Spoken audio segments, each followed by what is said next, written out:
This is Nightly Business Report with Bill Griffith and Sue Herrera.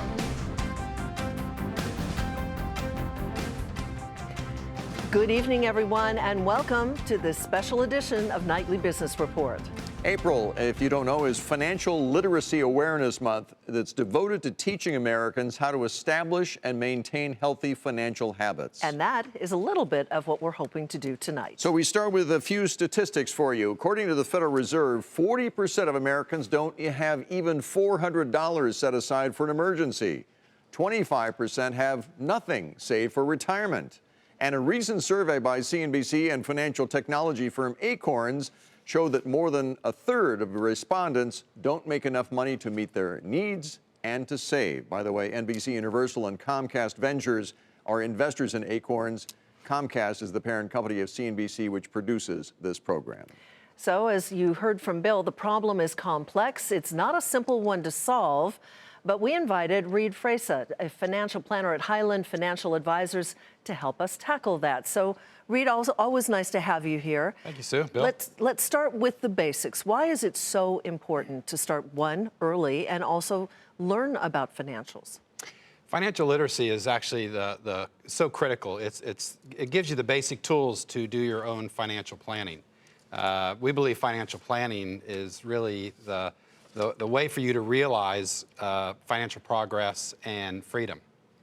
All right, well, stay there. We have got more questions for you, things to go there. And let's start with one of the big issues out there right now. That would be retirement. More than half of adults are feeling better about their retirement plans than they were 3 years ago.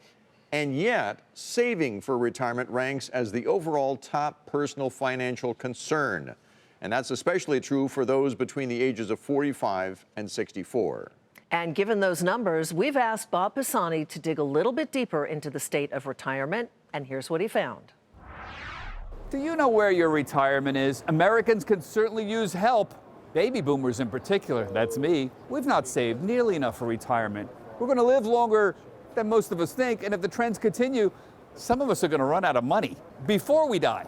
Just look at the state of the three legs of the retirement stool. You've got private savings, you've got pensions, and you have Social Security. Let's start with the private savings. At Vanguard, the average 401k account for an investor who's 65 years old and up was just under $193,000 in 2018.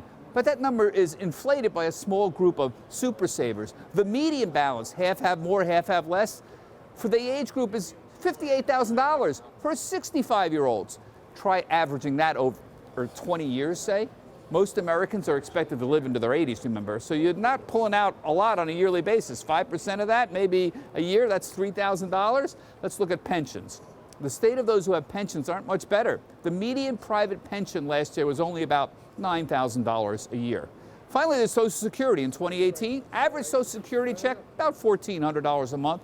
Let's say that's $17,000 a year. So let's add all this up. What do we have? You get just a little more than $29,000 a year. Well, it's certainly possible to live on $29,000 a year, particularly if you live in a relatively low-cost part of the country. But it's hardly a robust retirement. And remember something, these are the lucky ones.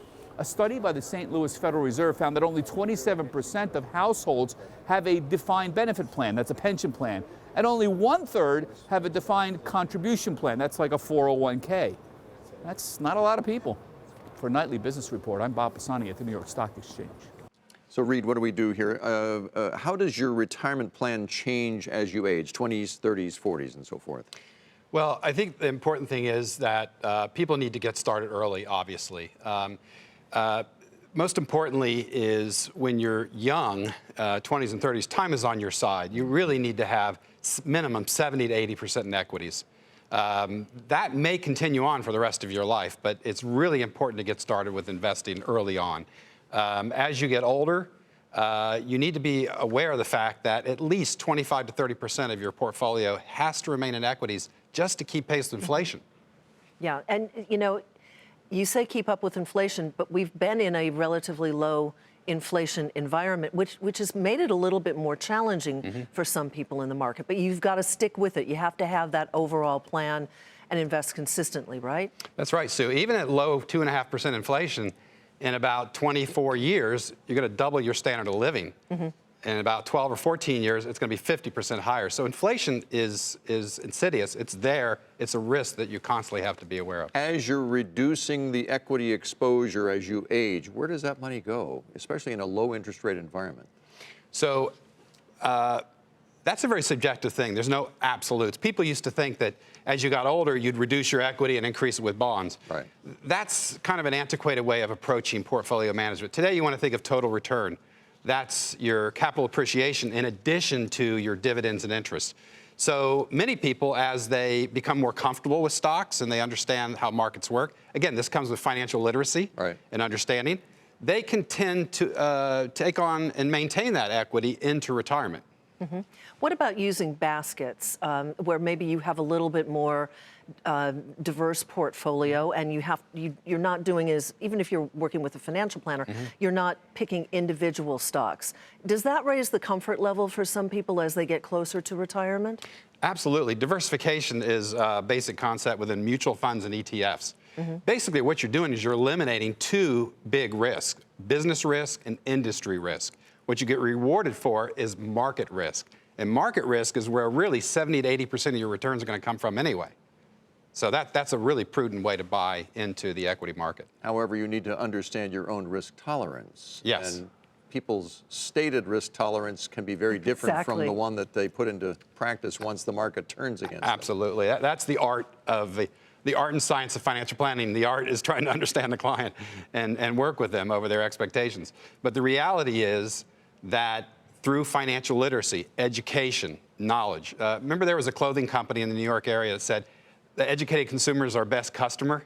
Well, educated clients become better clients because they're more likely to stay in their portfolios over the long term. And also rebalancing, right? As the market volatility increases, even if it's not a volatile market, you have to take a look at what you own, whether it still fits in the plan, and rebalance. That's right. So things will change. Whatever you start with over time, your portfolio is going to change. So all these are, again, it comes with knowledge around investments, how it works, and what you should do. Rebalancing is a very important part of any portfolio management. Absolutely. All right.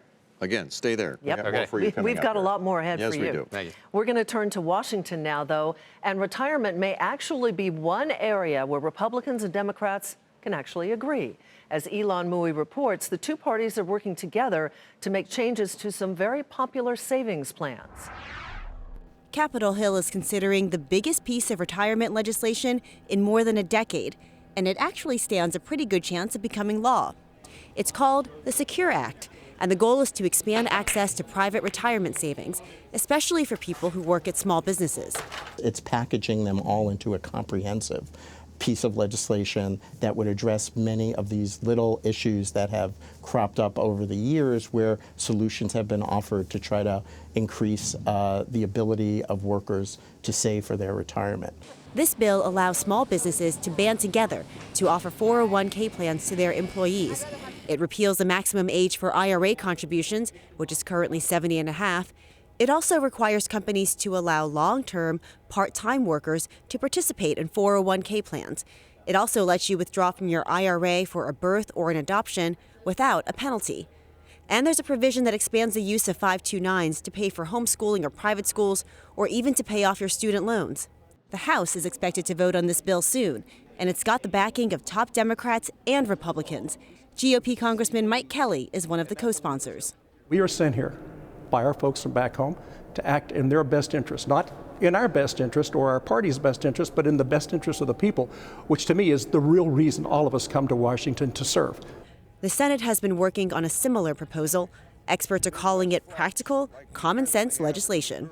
This is the next important step in the messy sausage-making process that is Congress, but I think that there's a lot of optimism towards getting something across the finish line later this year. This could be a rare example of successful bipartisanship amid divided government. For Nightly Business Report, I'm Elon Mui in Washington. Okay, Reed, now the idea behind these bills is to make all of these plans more accessible to more people. But when you have the number of people we cited at the top of the program who still don't have enough to save after they've met their expenses, what do you say to those people as they need to save for retirement? Yeah, so just first on the proposed bills, there's been a lot of pension regulations over the last 30, 40 years. mostly an attempt to encourage more people to save. Right. None of it's really made much of a budge in that, because you're facing people, the majority of people don't make enough money to meet their needs week to week. Some of these provisions they suggested, it's not going to really help people. It'll look good that they passed a bill, but I don't think it's really going to have much of an impact on this.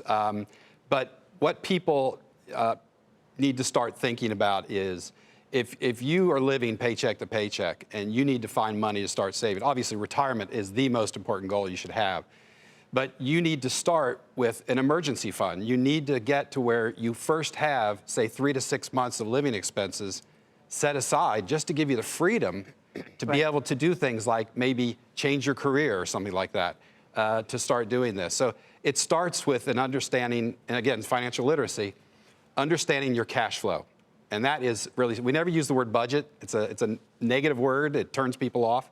But cash flow, every business in the world understands cash flow. Every household needs to understand that. It's the starting point. What is your income? It's got to be equal to or greater than your expenses. And you have to understand your expenses are fixed or discretionary. Those are needs and wants, right? People tend to mix up the wants with the needs, and that's where they get in trouble sometimes. Right. Yeah. But that's where it starts. You need to find the money to start saving for these goals. And sometimes it means you might need to re-engineer a career, downsize your house, transportation costs. There's many things that you can look at. So once you've got that emergency fund, you set that aside and you don't touch it, right? Right. And then it allows you a little bit of breathing room for, as you mentioned, maybe an intermediate term goal, like changing a career or going back to school. Yeah. And then, once you have that, start saving for retirement. 401k plan with your employer. Great place to start. And there may be the perception that you have to have a certain amount to start that process. You don't. I mean, it's ideal if you can save 5, 10, 15% of your income, but everything if you adds can't, up. Save whatever you can save, right? I mean, everyone uses the example of don't buy Starbucks, make your own coffee. Those little things do add up. But the big things is your housing cost and your transportation cost. Those are the two biggest decisions in your life that are going to impact what you have available. And if you can, and you've got access to a 401k through your employer, put in as much as you can, and hopefully enough so that you can get the employer match. Absolutely. Most employers today have a really simple plan. It's called a match plan. Absolutely. Learn about that plan. Maximize that match if you do nothing else. Absolutely. You're leaving money on the table. All right, we'll let you go now this time. Your excuse. Reed Frasa with Highland Financial Advisors. Again, thanks for joining us today. Thank you. My pleasure. Appreciate it. Still ahead, has spring sprung for the housing market?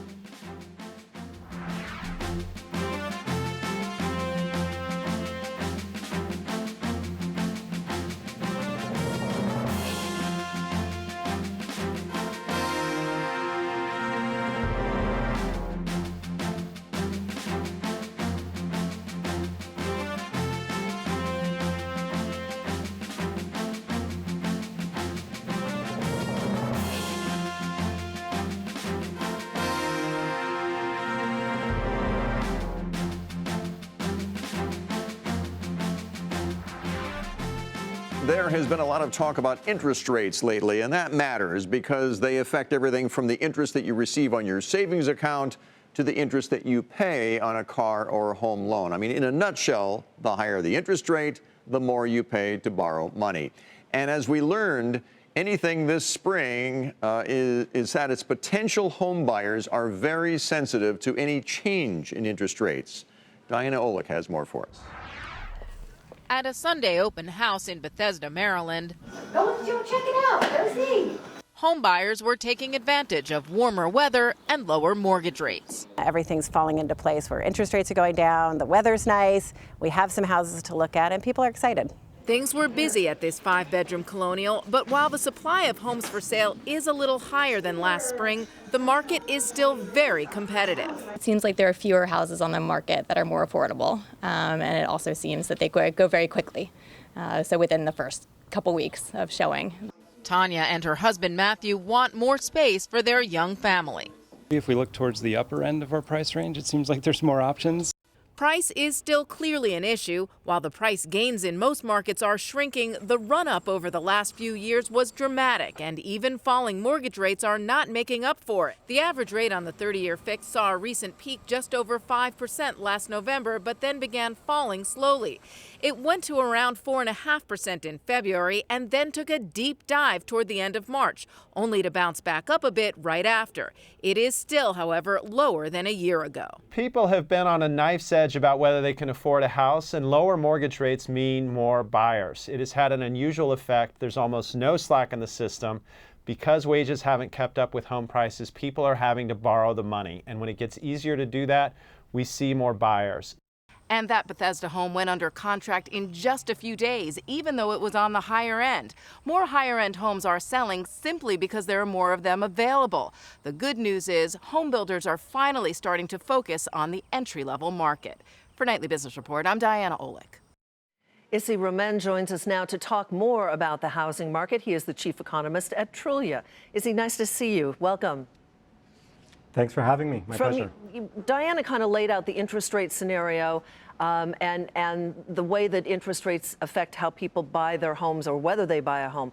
What type of market are we in this spring? Is it a buyer's market or still a seller's market? So we're still in a seller's market, but we are definitely seeing signs of a gradual shift towards a buyer's market. We're seeing them in the most pronounced way along the West Coast in those most expensive markets that are hitting the affordability ceiling first. And where we're seeing that is home sales that have started falling, not because fewer homes are being put on the market, but because homes are having a harder time selling. We're seeing a bit more price cuts. We're seeing homes linger on the market a bit longer. And these are all telltale signs of a change in flavor towards a buyer's market. Now, but you have had an inventory problem for first-time buyers. Not enough homes out there for them to choose. Is that starting to alleviate or not at this point? Well, what we're seeing is that inventory is starting to inch up in a few places, especially those places that are cooling off the most.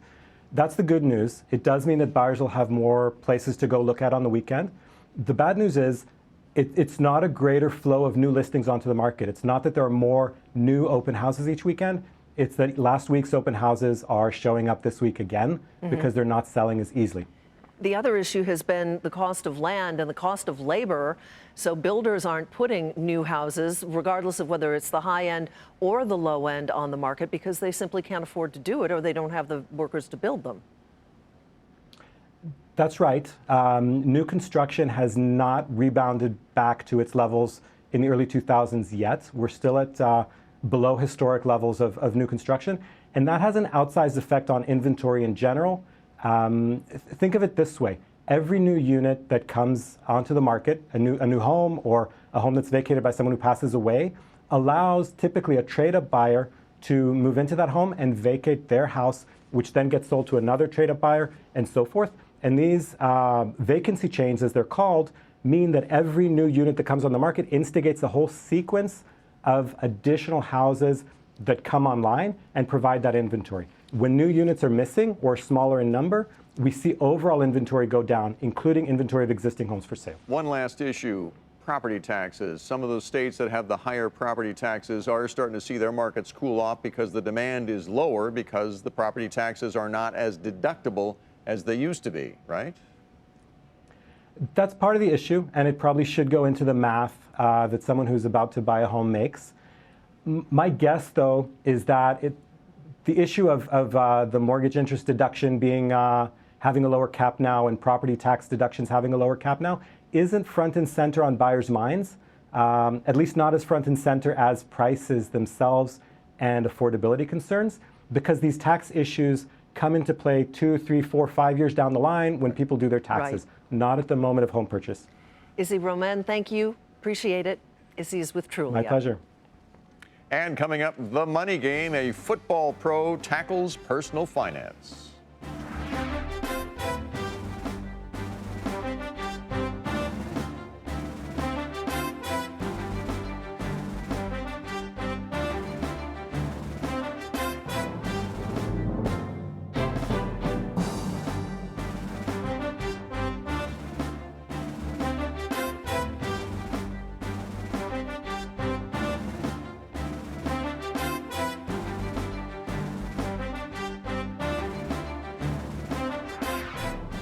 We all know that spending money can be easy, but saving it can be difficult, even for adults.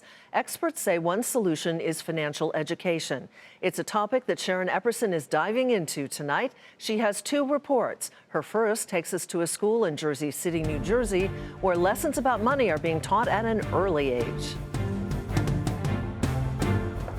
Hi, everyone. This 6th grade class at Golden Door Charter School in Jersey City, New Jersey may look like many others, but the subject is not science or English. Who can tell me what direct deposit is? These 11 and 12-year-olds are learning about money and the basics of saving. You're writing that check, and that money is coming out of your account.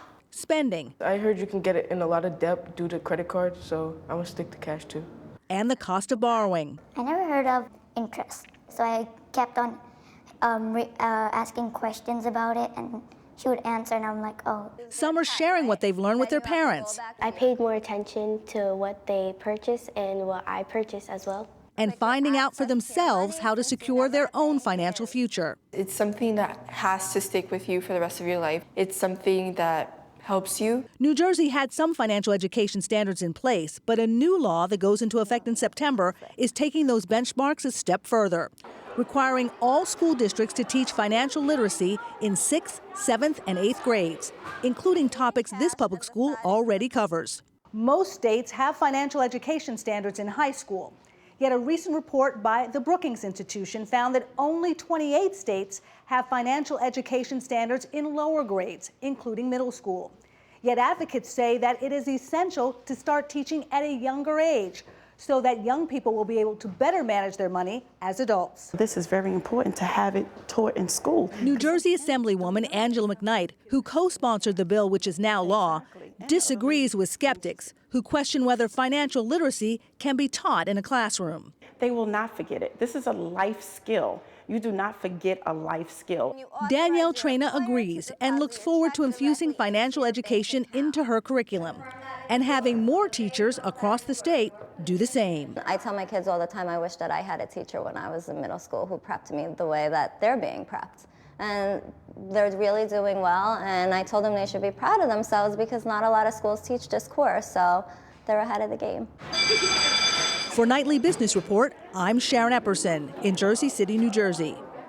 And now to a professor who's also a professional football player. NFL linebacker Brandon Copeland is no stranger to success on the field. Off the field, he plays it safe with his money.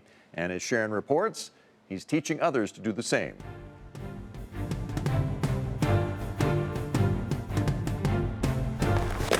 On the field, Brandon Copeland plays to win. Good job. Off the field, he's changing the game. The conversation has changed from what do I have now to how can I use what I have now so that I don't have to depend on anyone else to give me a paycheck for the rest of my life. A Baltimore native, Copeland grew up surrounded by the sport. His grandfather, Roy Hilton, spent 11 years in the NFL. For Copeland, football came naturally, but it was the skills he developed in the classroom that really paved the way.